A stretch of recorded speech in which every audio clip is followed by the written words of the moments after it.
Good afternoon. I hope you are doing amazing and that the day has been bringing you some positive energy, some good vibes. But today I wanted to make another seed series. I usually make these videos on YouTube, but I wanted to make a podcast this time today. And today I wanted to talk about the magic of manifesting.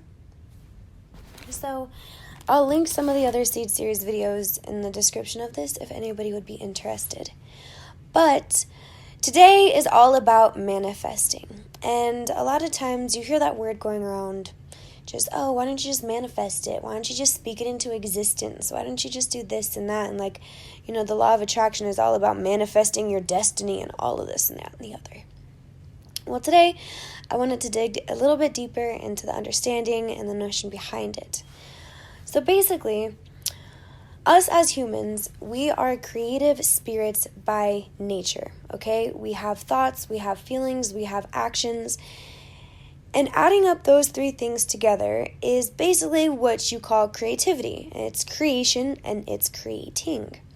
So again, the thoughts, the feelings, and the actions that we carry help us basically create everything in our path. So when bad things happen to us, what do we usually expect? We usually expect some sort of layaway, right? So say we get into a really big argument or a really big fight with somebody, or we lose our job. We assume that the universe has been looking out for us this whole time and it's seen our hard work, and now that they saw this really big hiccup happen, the universe basically owes us something, right? Or we assume I've had really, really good karma. I know the universe saw this bad thing. That means something good is happening. And therefore, it's up to the universe to create our circumstances or for all of these good things to come into place. But in reality, that's not how it works at all. So, if you are the type of person that assumes that the universe is going to rearrange itself to fit your needs, wants, and desires, I'm so sorry to tell you, but it does not work like that. When it comes to a personal experience, I was 16, 17 when my mom passed away. And I remember thinking to myself so young that something good had to come about my life, right? I went through one of the worst experiences I honestly think I will ever go through. So I really did. I thought the universe owed it to me, and I expected something good to come about within my future or whatnot. And it just doesn't work like that, but I had to learn a really, really hard way. I've had a lot of experiences like that, so I don't want anybody to think that I'm kind of just talking out of my ass and that I don't know what it's like to be on the other side of the fence where you're just sitting around waiting for a miracle to happen, not really understanding how karma or how the law of attraction or how manifesting even works. It took me some time and it took me a lot of valuable learning experiences to kind of get into the position where I realized whatever we manifest is on us. It's not up to the universe. So nothing and no one owes you anything, and that even goes for the universe. So just because something bad happens to you that you didn't expect or you didn't plan for, again, it doesn't mean that the universe is going to magically rearrange itself and be like, oh no, Sarah just lost her dog, or Sarah just lost her cat. Let's manifest a new one. It doesn't work like that. You are the only one who owes yourself anything, and the number one thing that you owe yourself is your happiness, okay? Now back onto the topic of expecting the world to rearrange itself for us. Our opinion does not change the laws of the universe, nor does it change how the universe works, okay? Our opinion, it will not change how the universe works. It's just like our opinion on gravity or our opinion on if the sun really produces photosynthesis, something silly like that. Our opinion, it's not going to change the reality of nature, right? It's simply not. Just because we don't want it to rain doesn't mean it's not going to rain. You know what I mean? Our reality is fashioned by us. Okay? So think of it this way. The universe already gave you a place here. I think that's a pretty big blessing and a pretty big thing that we should be grateful for. So why would we expect the universe to then single-handedly depend on us? You know what I mean? It's not like that. We need to depend on ourselves.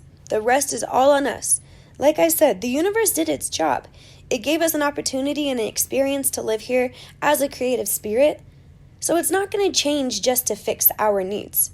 It gave us the need that we needed, and the rest is completely on us. So with that being said, we pretty much shape our own individual destiny. Our personal world rearranges itself to fit the picture we carry of our reality. So it's not the universe doing all of this magical stuff and, oh, this is happening and I'm so blessed. The universe is just looking out for me. Your personal world is just following the outline that you already put out.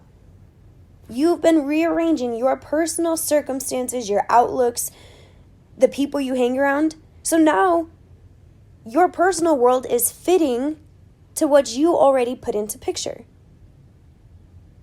So the whole notion of our perception is our reality, literally. However we picture our reality, our personal world is going to rearrange itself to fit that. So then we can't be mad when all of a sudden our life isn't playing out the way we wanted it to. Because like I said, our personal world rearranges itself to fit our picture of reality. Not our neighbor's picture, not our best friend's picture, not even our teacher's picture. Say our best friend is living the most splendid and joyous life, and we just think, oh my God, all of these good things happen to them. They never run into the wrong person. They're never cheated on. They're never lied to. Like, what the heck? What is going on? Take into consideration that that person is doing everything in their power to manifest the reality that they want, that they that they obviously desire, right? The concentration that you put forth in all of your years prior to today caused your present reality. And that is the idea of the formative principle that shapes substance. That is mind. Okay? So again, how we've spent and where we put our concentration every single year, every single month, every single day for the past however many years of our lives we have been experiencing it. So for me, it's the past 22 years. So for the past 22 years of my life, wherever my concentration has been put, it's magnified, not in shape, not in size, but in energy. Okay? And that's where my life has been today. My circumstances, the people that I'm around, my present reality, it is all shaped by my past concentration. So if you're sitting here and you're thinking to yourself, yo, I really do not like the way my life is played out and I do not like where I currently am, your concentration from here forward is what is going to shape and mold your future. Your reality, anything. What happened in the past, it doesn't matter. Realize that your present moment was built off of the past, so now you can use your present to make sure your future is nothing like today, right? Or if you are in love with today, make sure you keep your concentration where it has been. Say you finally made it to the sports scholarship that you've been working on since you were 6. You've been playing football or soccer or lacrosse, or you've been playing a musical instrument, or you've been studying academics for as long as you can remember. And now finally, 19 years old, 20 years old, 30 years old, all of that hard work is paying off. And it's because all of that concentration you put forth throughout all of those years and you never gave up, it's going to pay off. That's not you just putting out a thought and it coming into existence. You had the right attitude, you had the right goals set in mind, the right feelings, the right thoughts. Everything you needed and everything you concentrated on, it manifested itself into your present day reality. It's not magic. It's not because somebody has some special voodoo doll that's making all of this come into existence. It's not because you get on your hands and knees and you beg the universe for any of this to happen. You focus on where your concentration is, and I promise, it's that principle of concentration. It's the principle of the substance that is filled into your mind. The substance you decide to concentrate on, that is what shapes everything. So I have a quote, and it says, when you focus your mind on visual scenarios, you're forcing into your field of experience the very senses you visualize. What the mind conceives, it receives, so long as the intention is strong enough. So keep that in mind. What the mind conceives, it receives. That's why I don't like the whole notion ask, believe, receive. That's what the old law of attraction and all of these secret books, that's what they teach you. Ask, believe, receive. No, if your mind conceives, it will receive.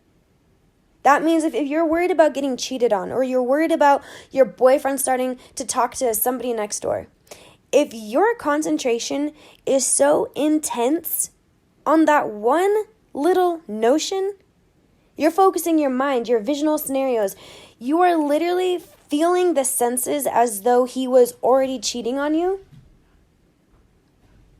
Your mind will receive whatever it conceives. That's why you have to be so careful when focusing on desires. Emotion is one strong-ass force, you guys. And I have the magic of feeling and desires that I made a YouTube video about, and I can link that above.